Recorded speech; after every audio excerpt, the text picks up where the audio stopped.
On today's story session, a tale about a magical psychopath and a citrus-based paternity test. This is Simple Hans. My name is Zach Stewart, and these are the ShadowBear Story Sessions.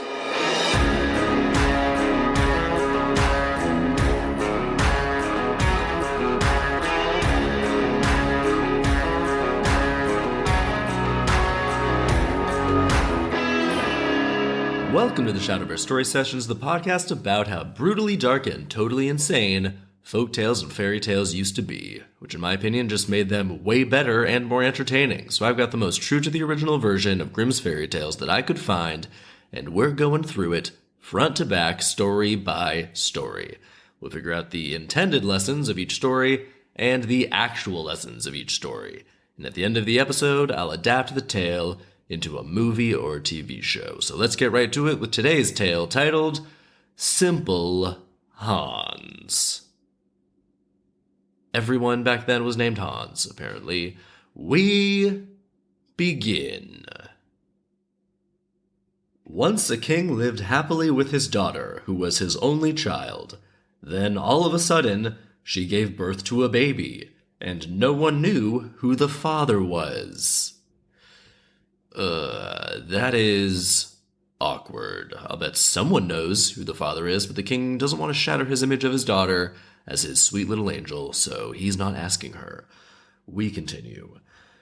For a long time, the king didn't know what to do. At last, he ordered the princess to take the child and go to the church. Okay, well, at this point, she's had the baby. Who cares who the father is? He's a king, and the mother is a princess. They can take care of this baby, just get on with it. Once there, a lemon was to be placed in the hands of the child, and the boy was to walk about and offer it to a man. As soon as boy stopped and chose a man, they would know that he is the child's father, and he would be declared the princess's husband. Okay, this is a terrible solution and makes zero fucking sense. This solution just reeks of desperation.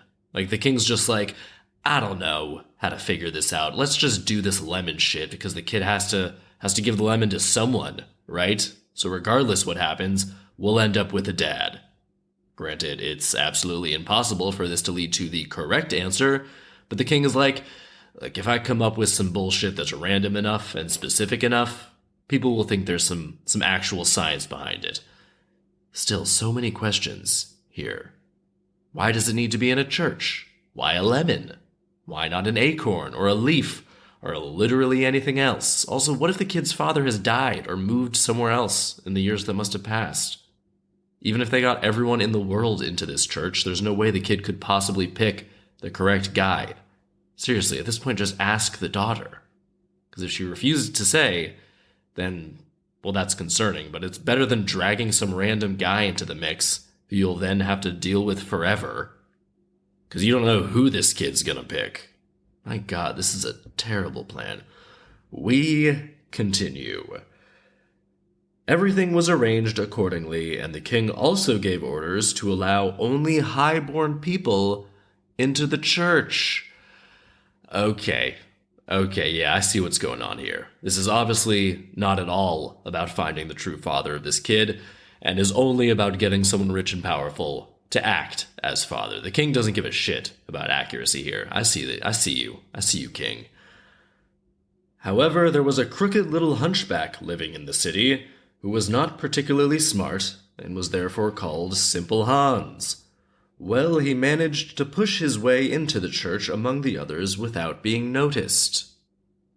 Okay, they're definitely going to notice a hunchback pushing his way into a church. And when the child offered the lemon, he handed it to Simple Hans. The princess was mortified, and the king was so upset that he had his daughter, the child, and Simple Hans stuck into a barrel, which was cast into the sea. My God, what the hell, king? So what happened is that his plan backfired horribly, and instead of being like, well, the princess says he's not the father, so clearly this lemon system was flawed. We'll just raise the child ourselves.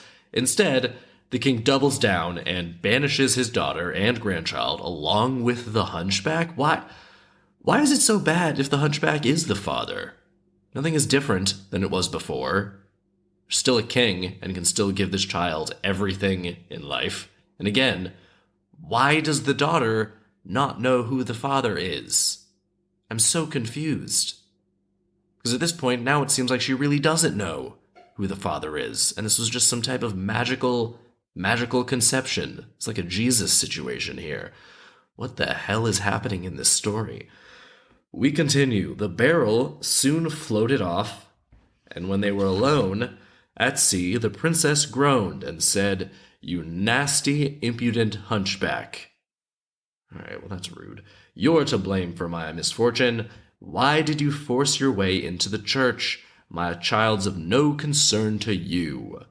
"That's not true," said Simple Hans. "He does concern me, because I once made a wish that you would have a child, and whatever I wish comes true." Okay, what?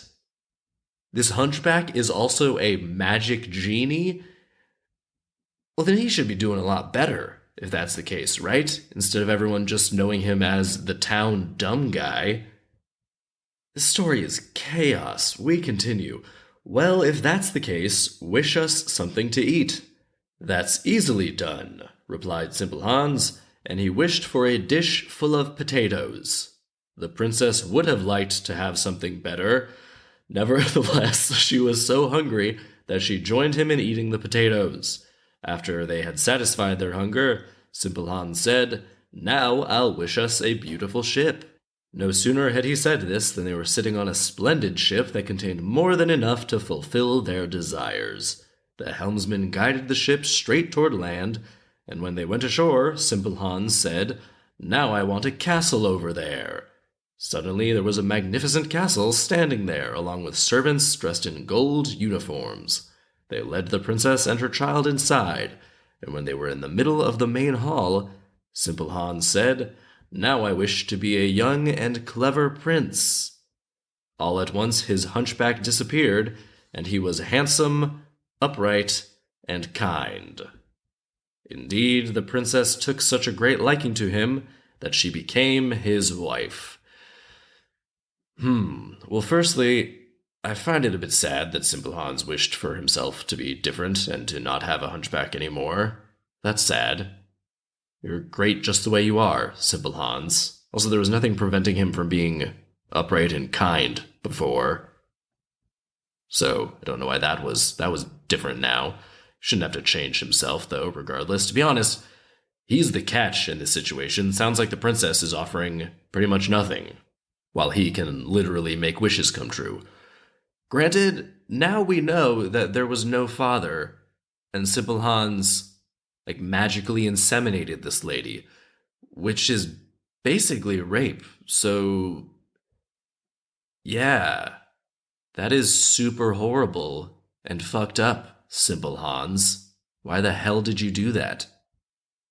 You're kind of the villain here because you started this whole thing by doing that when you definitely had absolutely no right to do that to the princess and make her have a child, regardless whether she wanted to or not. He just wished that she would have a child? What the hell, man? Fuck you. You don't get to now wish for a bunch of great stuff and act like you're the hero here, Simple Hans.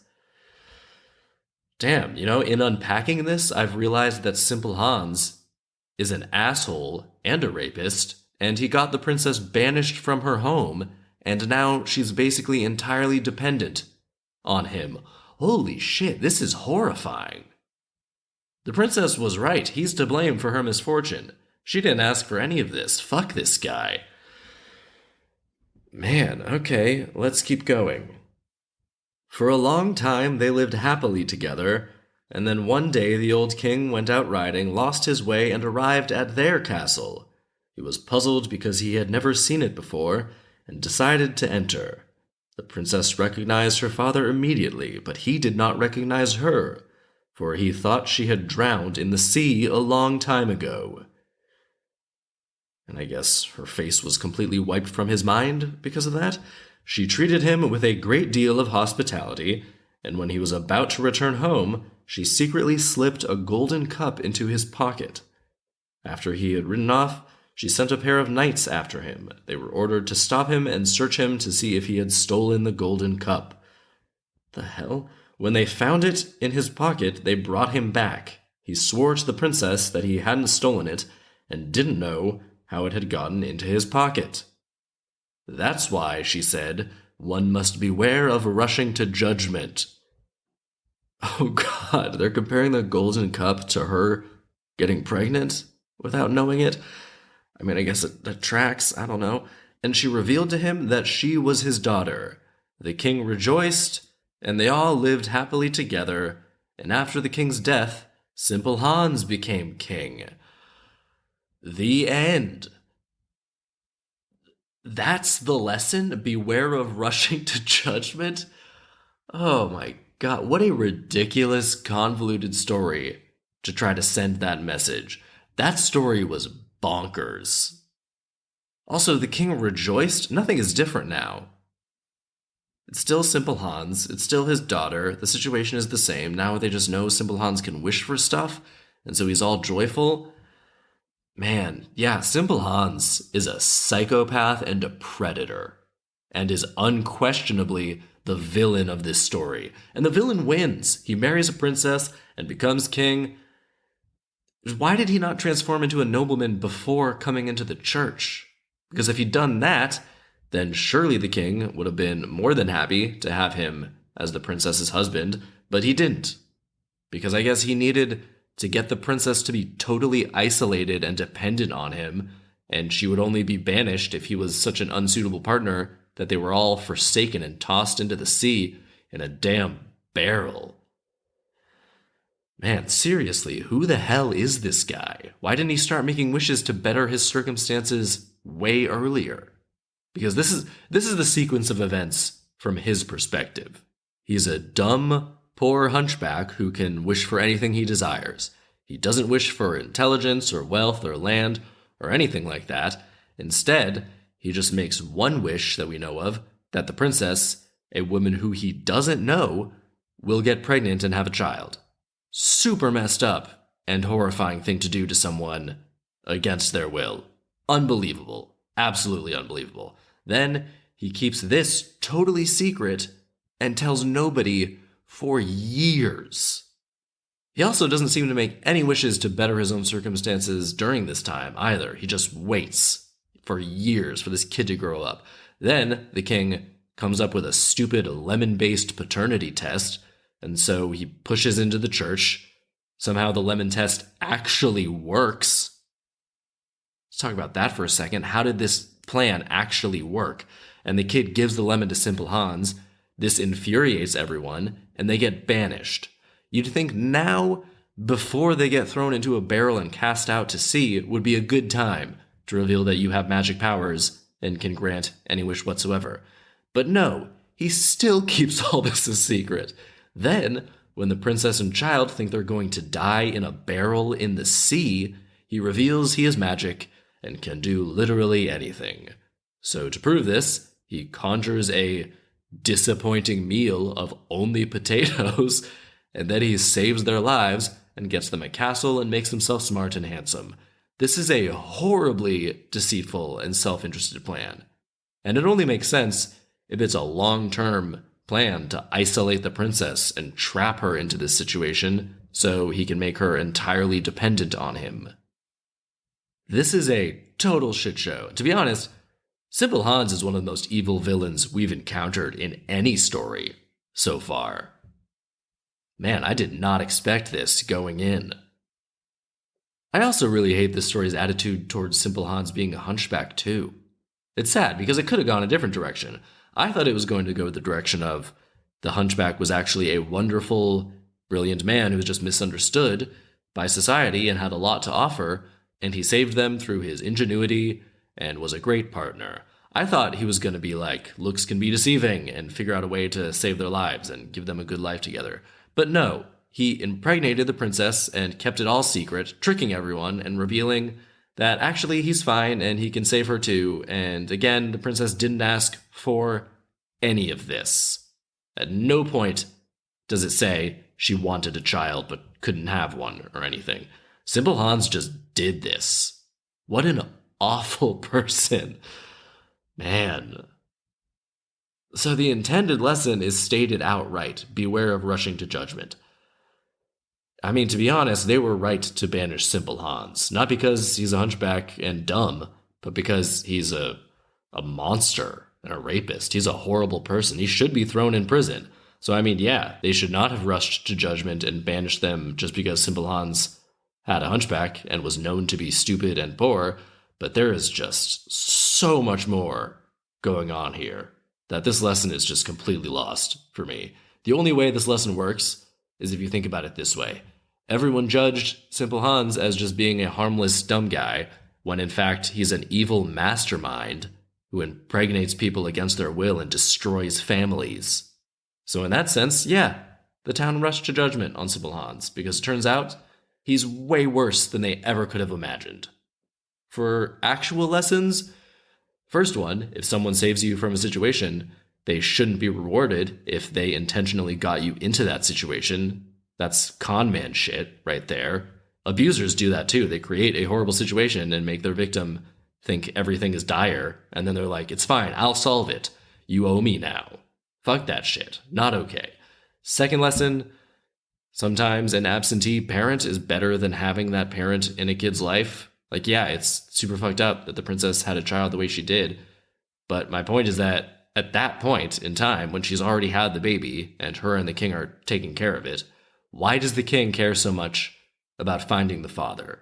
Just let the princess live her life, and when she falls in love with someone and decides to marry that person, that will be the child's other parent. And is obviously a better solution than trying to find the biological father who kept silent for years and has done nothing to help this child. Clearly they won't be a good parent. Just forget about them. Move on. So yeah, sometimes a parent makes a decision, if the other parent is malicious or abusive or something, that they then cut that parent out of the kid's life because that parent's influence is worse than not having that parent. Find a great stepfather or stepmother and let that terrible parent go. And in this instance, it's not like the kid is way better off in Simple Hans's castle than they would have been in, the first king's castle. It's the same situation. They're still royalty. They've still got a kingdom. They just would also have like a family and an actual community around them, as opposed to this weird isolated castle where Simple Hans is just some insane ruler over everything and everything literally revolves around him. It's horrifying. So yeah, there's another lesson. So the final lesson is roll with the punches. The king reacts real badly to Simple Hans being identified as the father. Granted, it was through this very flawed lemon system, which somehow worked, but definitely shouldn't have. So what if Simple Hans is the father? The king should have just asked him a bunch of questions and figured out how the hell this guy impregnated his daughter without having sex, because that's worth figuring out. And then it would have been revealed that this guy is an actual real-life genie, and then the king could have used that to the benefit of himself, the princess, the child, and the whole kingdom. Then the family would have stayed together, and things would have been much better. It's still super horrifying that Simple Hans impregnated his daughter, so maybe don't actually give him father privileges or let him be one of the royal family or anything like that.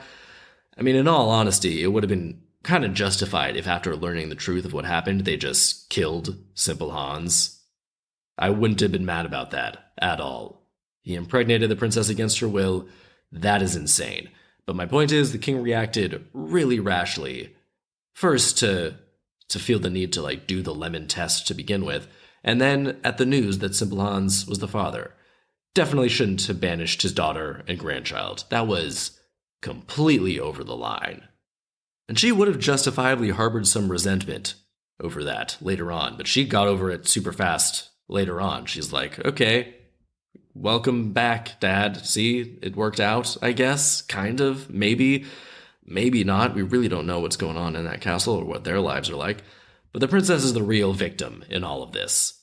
She is 100% the victim in all this. And now she's getting banished to death at sea. And the child did nothing wrong either. Like, don't kill them, king. What the hell is wrong with you? Like, yeah, basically, both the king and Simple Hans are awful people and villains in this story. But to sum up, my last actual lesson here, if something happens or you get some news that you're not ready for or happy about, just take a breath, keep your head, take stock of the situation and what happened and where things stand, and then figure out the best path forward for everyone involved. Keep your head, folks. All right, let's adapt this thing. So this is going to be a modern day adaptation, a movie. We're going to go dark and gritty with this because I think this premise is ripe for some dark, twisted shit. So we've got a woman and her husband living in an apartment building in a pretty rough part of, let's say, New York. And the woman will be played by Zoe Saldana, and her husband is played by Jake Gyllenhaal. And she's got some weird, eccentric, down on their luck neighbors at this place, but they all look out for each other. And her husband have a young daughter, but they're always having money troubles, and Jake Gyllenhaal is always being an asshole and getting mad at Zoe Saldana for not making enough money at her job waiting tables at a restaurant, even though he has a gambling problem and he just gambles away any money that they do have. And then one day, Zoe Saldana gets back home from a day at work, and her daughter is like, "Hey, someone dropped off a package for you earlier. They just knocked on the door and left. I didn't see who it was." And there's a cardboard box with Zoe's name on it, but no address or return address or anything. So she opens up the cardboard box to see just stacks of cash, an unbelievable amount of cash. And she's like, "Oh my God, there's like $1 million in here." And she doesn't know what to do with it, so she puts her daughter to sleep and hides it in a heating vent. And Jake Gyllenhaal gets back and is like, "I gambled away all the money again," and he passes out, and she doesn't tell him anything. And the next day, she takes it to the bank, gets a safe deposit box, and she puts it all in there. And she knows she has to be secretive about it, because otherwise Jake Gyllenhaal's just gonna know she's hiding something, and then is gonna want to gamble it all away. But she gets a little nicer food for her daughter's lunches, and she gets her daughter a couple books, and she gets some nice new clothes for herself. Nothing major, but after a while, Jake Gyllenhaal starts to get suspicious. He's like, "What's going on here? You never seem worried about money anymore, and you keep getting things without checking with me. Where are you getting all this money from? I want to gamble that shit." And she's like, "I've had a good couple months at the restaurant." And he's like, "Bullshit. Are you selling drugs? You're walking the street or something?" And she's like, "Hey, screw you, man. We're still broke. Don't be insulting to me about it." But he knows something's going on, so he starts following her, and one day he sees her go to the bank and take her daughter to a nice dinner when they think he's at work, and then he confronts her, and there's a huge fight, and he's like, "If I can't gamble everything we have, then we're done. I love gambling." And so he throws them out of the apartment. Thankfully, she's got all this cash that she no longer needs to hide, so she gets a hotel, and they find a new apartment, and things are okay, but Jake Gyllenhaal is still kind of harassing her and now trying to hit her up for money and just won't leave her alone. But she quits her job at the restaurant and starts her own little restaurant, and things are going well. Other than, Jake Gyllenhaal still kind of harassing them all the time. And one day, one of the regulars at her old restaurant comes by and is like, "You've done a great job here with this new place, I feel very invested in your success, Zoe Saldana." And Zoe's like, "Why is that?" And he gives her a knowing look and says, "Where do you think that box full of cash came from?" And she realizes that it was this man who gave her the money. And this will be played by Matt Smith from Doctor Who in The Crown. He's plays like a well-to-do British guy who's super fancy and eccentric. And so Zoe is stunned, but she's like, "Wow, thank you. Thanks for that money. I could finally leave that crazy asshole Jake Gyllenhaal and start my own restaurant." And he's like, "I'm so glad." And they hit it off and start dating, and he impresses her with a bunch of rich British shit, and she and her daughter move in with him, and things go well, and they get married surprisingly quickly, but she's just all swept up in the love, and he tells Jake Gyllenhaal to back off. But soon after that, he starts to get very controlling, and it starts small, just like giving her advice with her restaurant and stuff, but then he loans her more money for the expansion of the restaurant, and soon she realizes that this guy has completely isolated her from everyone she knew before and made her almost entirely dependent on him. And from here on out, it just becomes a psychological horror movie with him just being crazy and controlling and psychologically torturing her. And he's all British about it, like, "How dare you put the clotted cream on the scone before the jam? I'll kill you for your insolence." which, by the way, is a real thing that British people have super strong opinions about. The debate about which you spread on first is like a real thing that people get mad about here. Anyway, this culminates with him trapping her in his giant New York penthouse and holding her daughter hostage. And finally, she's like, well, he might have all this money and power, but I've got something he doesn't have. The strength and grit and street smarts and ingenuity I've acquired by living a hard life. And so she ends up turning the tables and escapes from the penthouse. But still, he has her daughter and holds her hostage, so she's like, fuck this guy, he is done. And then she contacts Matt Smith to meet her to work it out. And they meet in the alley of her old apartment building, and she gets the drop on him with the help of her eccentric neighbors from before, and she straight up kills him. And she's like, put some clotted cream on this bitch, and she kills him. But she makes it look like a random act of violence just in the alley. And since they were married, and she's still his wife, she inherits a huge amount of his wealth. And all the maids and the driver and the people who worked for Matt Smith, they're all working people just like Zoe Saldana, so they're more than happy to have her as their new boss instead of Matt Smith. And she gives them way better pay and working conditions. And Zoe and her daughter move into a new place all their own. And Zoe's restaurant business does great, and she uses her newfound wealth to start a charity in the part of town she used to live, with all of her previous neighbors as employees. And she and her daughter live happily ever after. The end. And that will do it for this week's story session. Don't forget to rate, review, and subscribe. Come on back next week for a story titled Rumpelstiltskin, that old chestnut. Come on back next week for another classic. My name is Zach Stewart, and these are the ShadowBear Story Sessions.